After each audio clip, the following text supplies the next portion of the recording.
Hello, hello, Heather Jean here. I'm like a minute or two late today because I got all excited reading the comments in the community that I had missed somehow because good old Facebook. And so welcome to day two, Spring Clean Challenge. We I just have so much more energy today after, spending some time really doing the exercises and really thinking about, clearing space for myself. And I was thinking about, the difference it makes. So if you imagine that you start with this kind of clear vessel, and I'm not going to be able to do this as a proper live science demo, but because I don't have that much space. But if you imagine that each day you put a little drop of color into your space, right?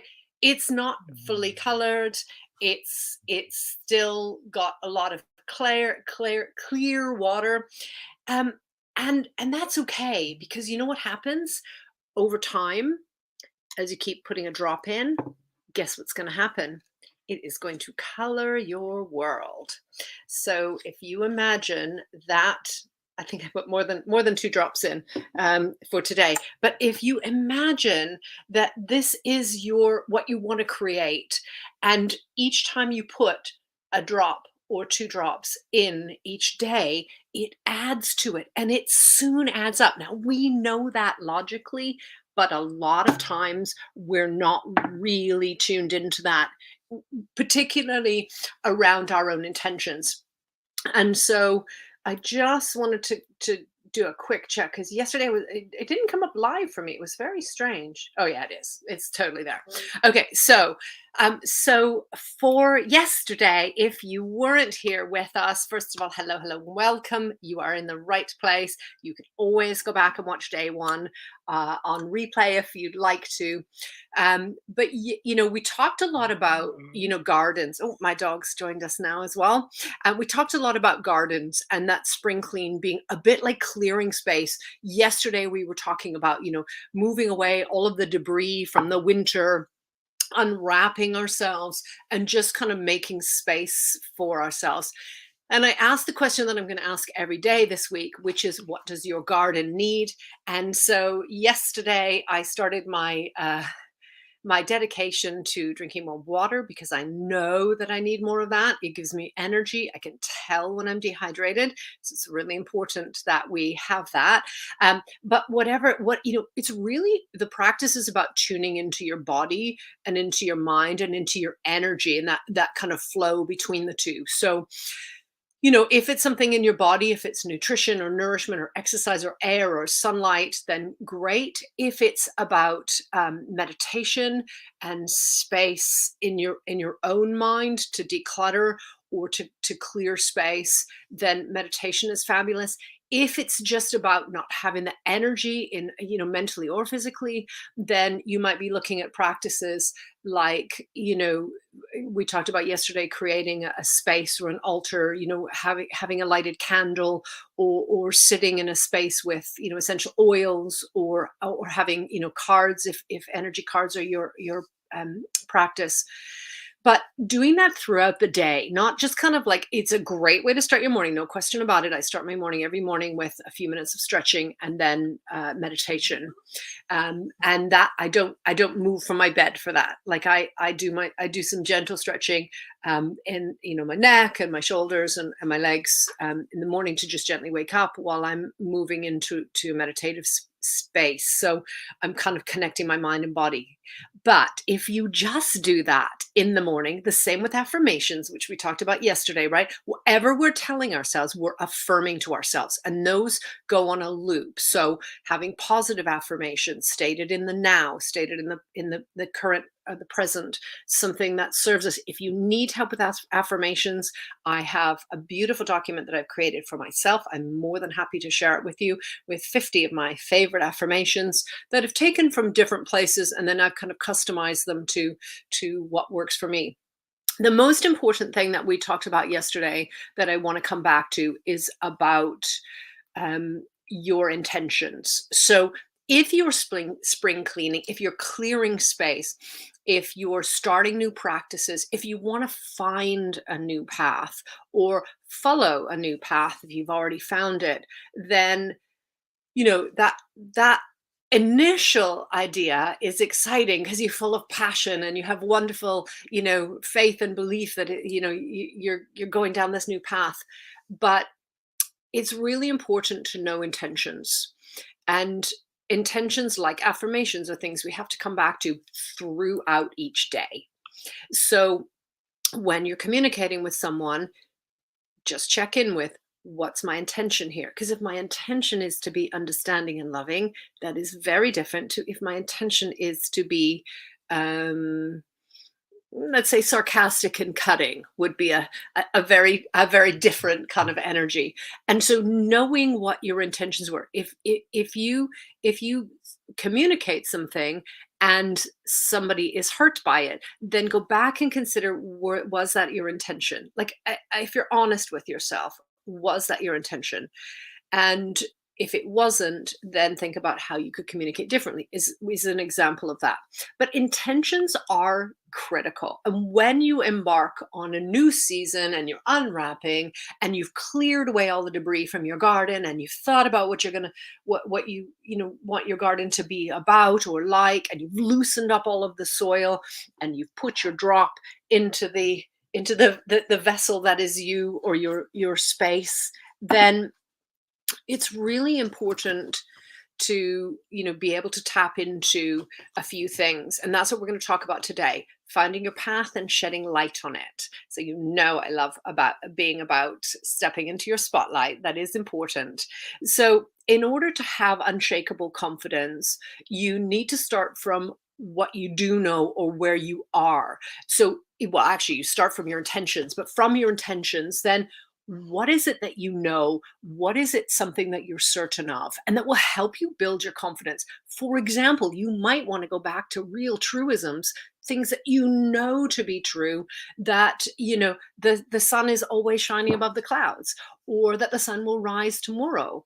When you connect with your truth, then you can re energize and you can really start to say, okay, so if those things are true and I know, I believe, I trust, but most importantly, I know, then that's when you can connect more effectively. I'm a little bit distracted because any second now the dog is about to climb on my lap, and I have a water vessel sitting here, so this is hilarious. Um, but my intention is to stay with you, so I will. So when we start from where we're strong and we know our intention and we know that something is true, we know deep within us, then that is where we're strong. That is where our inner knowing comes from. So truth can be relative. If you think about your garden and you think about, if you plant your seeds, then here's my seeds, then and you have those ready, then we tend to think about what's right and what's wrong.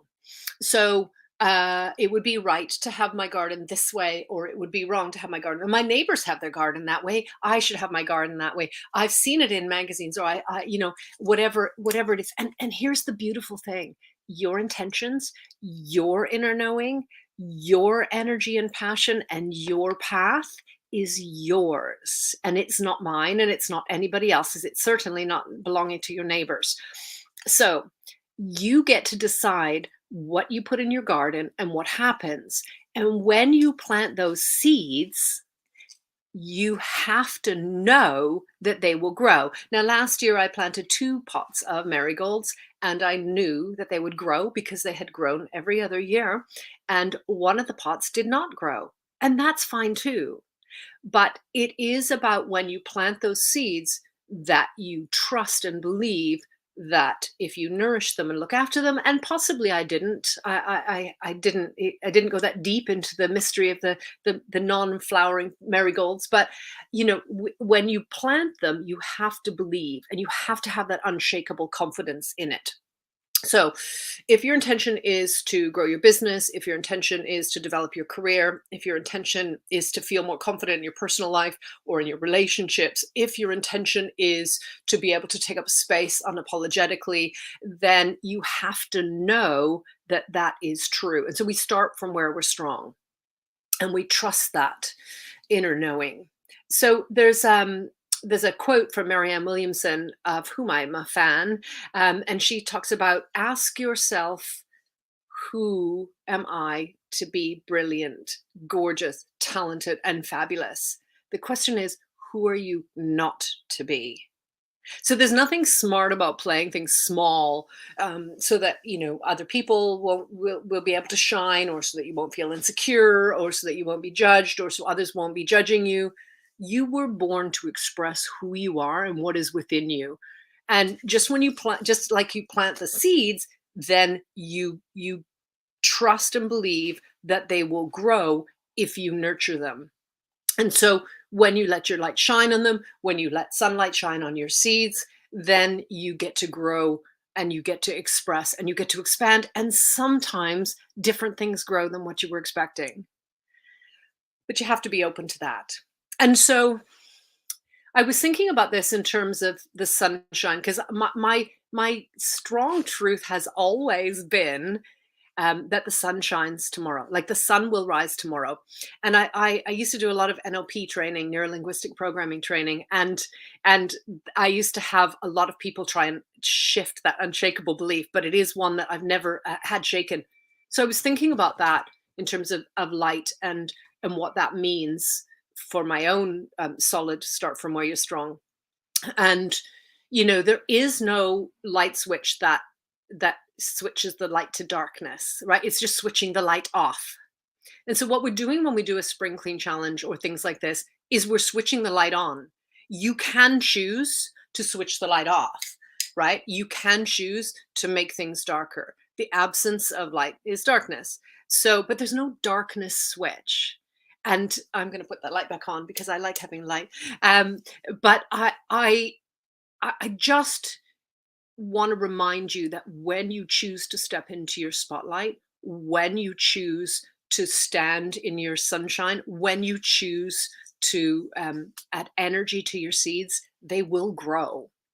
So I know this is a lot of cliche, but it is true. These truisms are true because for a reason. They're truisms because they're true. So one of the things that I was thinking about in terms of what sheds sunlight on to my garden is about creativity. And creativity will improve your outlook. So there's two things I want to talk about here: creativity and then finding solutions, in that order. So creativity will improve your outlook. Each of us has unlimited amount of ideas. But what happens is as we become adults, we stop being able to see those and we kind of go into this tunnel vision. And sometimes that can go in a downward spiral if we're not getting what we expected, if our marigolds don't flower. But the traits of creativity are about curiosity. They're about being driven to explore. They're about open-mindedness. It's about also persistence and positivity and having fun in that exploring. Those are some of the traits of creativity. And creative individuals are often more open to noticing opportunities in life. So again, if you are heading down a path and then something goes off, then head that way, but always with your intention in the front of your mind. So when we think about creativity, there's lots of different things that you could do. And I started writing out some of the different ways to awaken your creativity. And I realized I've started a small novel. So I'm just going to pick out a few of them.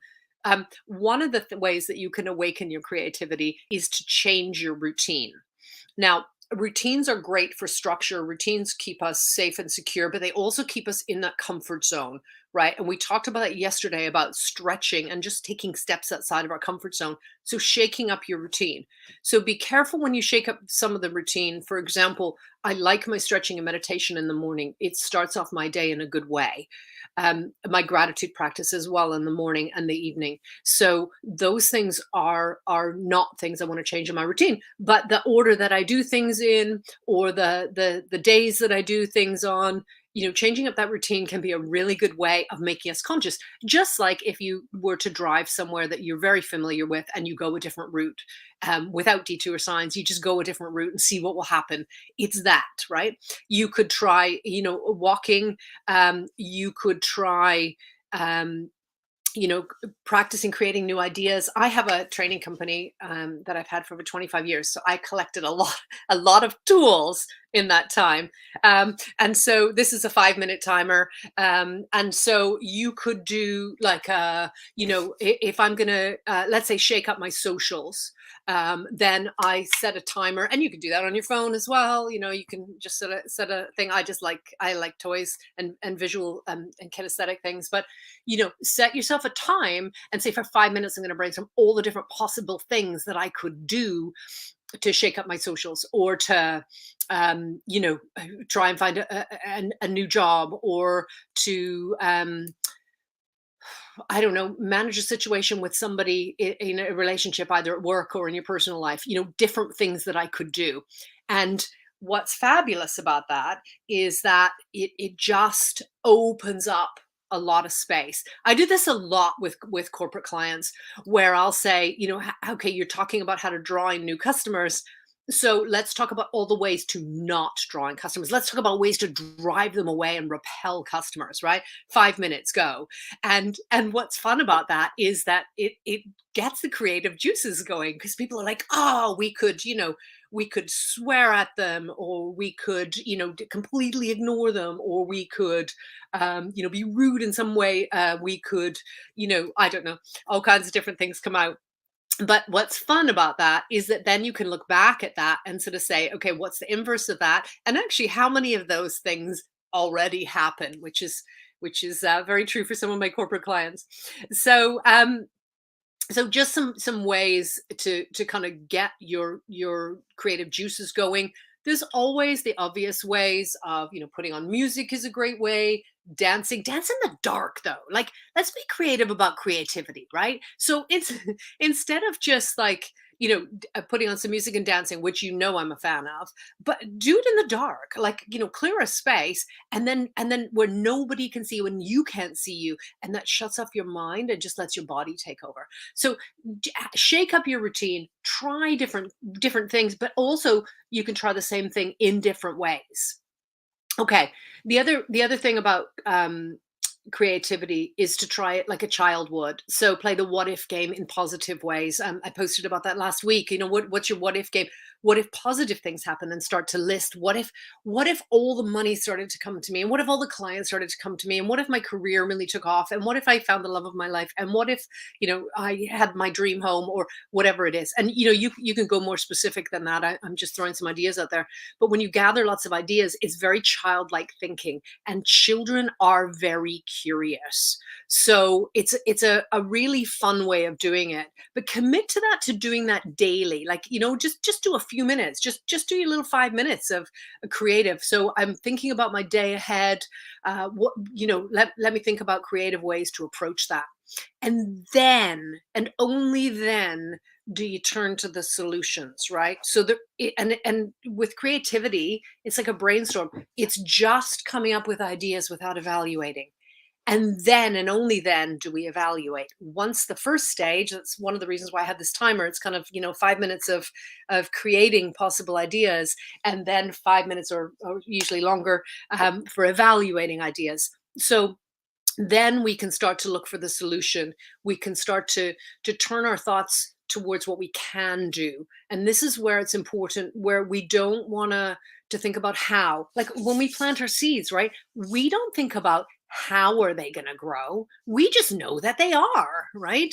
It's the same kind of thing. So really having that kind of faith and belief, playing and being creative, and then turning to, so what's the solution? The solution would be for me to find out how to change my social media, or how to develop a website, or how to come across in an interview that's more effective, or whatever it is. Like, don't get too hung up on the how right away.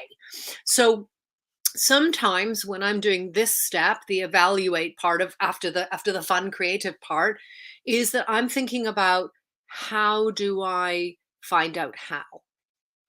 So, how do I, so instead of focusing on the problem, I'm focusing on, how do I find the solution? Because if you focus on the problem, you're focusing on a place of lack. And when you focus on the solution, then you're focusing on, so what can I do? what is possible, what can I do, right? And then that's when you can start to be able to move into it. Now, we talked about yesterday about meeting your own needs, following your passion, building your self-esteem. Those things still stand, because it's important that you have your own needs met before trying to serve others. And then you can go out. It's like the airplane, we always talk about with the oxygen masks, putting your own on first. But that helps us to be able to be open and receptive. So when here's an exercise that I'm kind of going to suggest as homework, is to consider your current thinking about yourself, about your life, about the world, about success, what that means, about failure and what that means. What do you think? What's your thinking about that now? And these will be in the notes, below this video. So what's your current thinking? Yourself, your life, your world, your success, and your failure, and failure in general. And then think about, what would your desired thinking be on that? So it's kind of shifting our thoughts or our paradigms and looking for then ways to bridge that gap. If I'm thinking about myself as somebody who is nervous or shy, and I want to be thinking about myself as somebody who's confident and outgoing and can speak my mind unapologetically, then we think about the ways of bridging those gaps. And we use creativity. What can you do? What's possible? Ideas, crazy, curious things. And then we look for the solution and we start to choose to take action. Just as when we're creating our garden, then we are creative about our, what are we going to plant? It's all exciting. What could we plant? And maybe we go and visit a garden shop, or we look at seeds online. And then we start to decide what we're going to make. And that's all we're doing at this point, right? So we're just thinking about, what's that going to be like. Now, in my garden, in real life, I have grown things like potatoes. I've grown pumpkins. I've grown, lots of flowers and herbs and things. I'm not a gardener at all. I would not describe myself as a gardener, simply because I don't enjoy gardening, but I love the idea of it. I love the steps in it, because there's so much wisdom in that. And sometimes I've learned a huge amount. For example, I learned when I grew 22, 23 pumpkins that it attracts rodents and that they grow huge. It's ridiculous. The stems all around is crazy. I've also tried to grow pineapples, which I found out wasn't possible where I live. So there's that as well.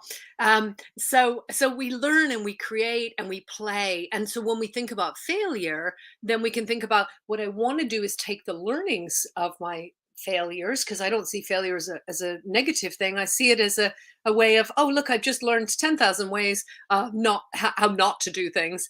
And then I can look at, when I look at failure, I want it to be about my learning, and I want it to be about how I use that knowledge. So that would be my suggestion for homework. If that's too much for you, then this is something I love doing, which is to think about, what have you always wanted to try? Something new, something you used to do that you miss. I don't care if it's hopscotch or if it's jumping out of a plane. I mean, it could be anything on the ground or anywhere. But share with us what it is that you want to try, that you've always wanted to try, that you're ready to try, so that you can start to commit to expressing yourself in a new creative way. If you sing, then try painting, don't, or vice versa. No one has to see it. And here's the most important thing: no one needs to judge it, especially you. So notice what lights you up. I am a terrible singer, but I sing. I sing in the car, no one judges it, and I don't judge it because I love the feeling of it. So be very careful with your own criticism when you're playing. So something that you've always wanted to try, or something that you're going to try. And if you want to do the bonus exercise with the thinking paradigm, it's yourself, your life, the world, success, and failure. So 5 things. What is your thinking now? And what would you like to be thinking, your desired thinking? And how are you going to bridge that gap? I'm always happy to help with the exercises. If you want to jump on a call, we can do that. If you want to exchange messages, we can do that. But do try this, because this is back to this, right? This is what's going to change your vessel. Oh, it's going really quite settled on the bottom now.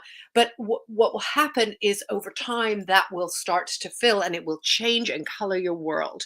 So Enjoy creativity, have a lot of fun. I believe that life is too short not to have fun, especially work wise. You can have a good time or you can do hard time. And I have no intention of doing hard time.